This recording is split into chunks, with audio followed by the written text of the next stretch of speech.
let's talk about Motley Crue, one of the biggest bands in rock history. A career that spans through the 80s into the 90s. Now out here in 2022, these motherfuckers are still touring the world. They're getting so goddamn old that Mick Mars has had to retire. I didn't realize this motherfucker is 71 years old.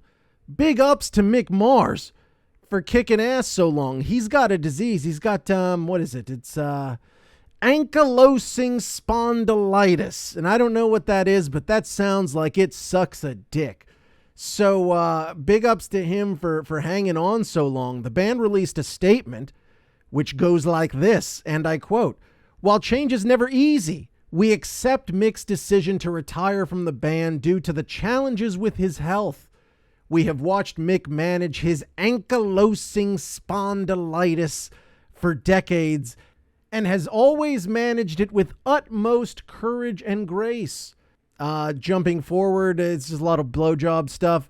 "We will carry out Mick's wish and continue the tour as planned in 2023. No doubt it will take an absolutely outstanding musician to fill Mick's shoes, so we are grateful that our good friend John Five has agreed to come on board and join us moving forward."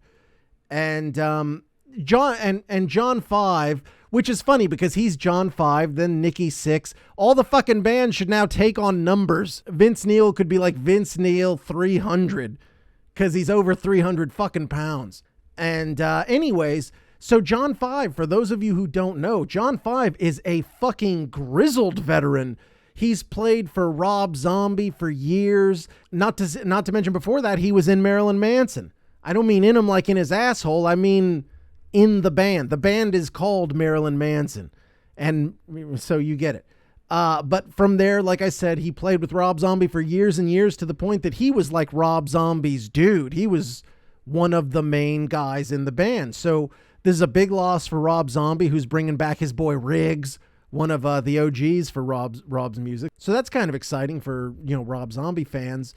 And John Five, once again, he's a rock solid, great live presence. So I think he'll fall right in with these motherfuckers. And John Five, a lot of people don't know, he's already been kind of sniffing around Crue. I think he did some writing on their last album, and he did some songs for that fucking awful Netflix movie that they did. So he's been around the band. Definitely not new to this situation, my boy John Five. Mick Mars, like I said, 71 years old. That was the good thing. Mick Mars has looked like a fucking corpse his whole goddamn life. I don't know if that's part of the ankylosing spondylitis, but he has looked just like you got to pull him out of a goddamn coffin to put him on the road. He's like what you would think of if you had a fucking vampire that was like 500 years old and it was almost out of time to go like suck a virgin's cock and get some blood out of it and fucking get its youth back or something, some bullshit vampire stuff. He looked like he was at the end of that. They had to fucking pull him up out of the goddamn coffin on a daily basis. His sexy butler would pull him out and say, "You must find a virgin, sir." And I don't know where the fuck I'm going with that.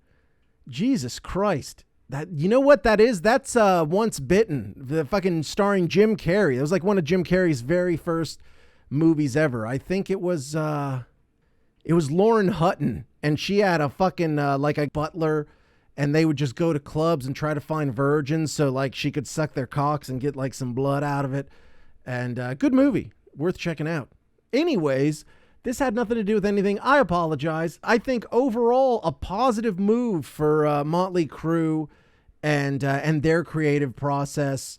And that's it. Moving on.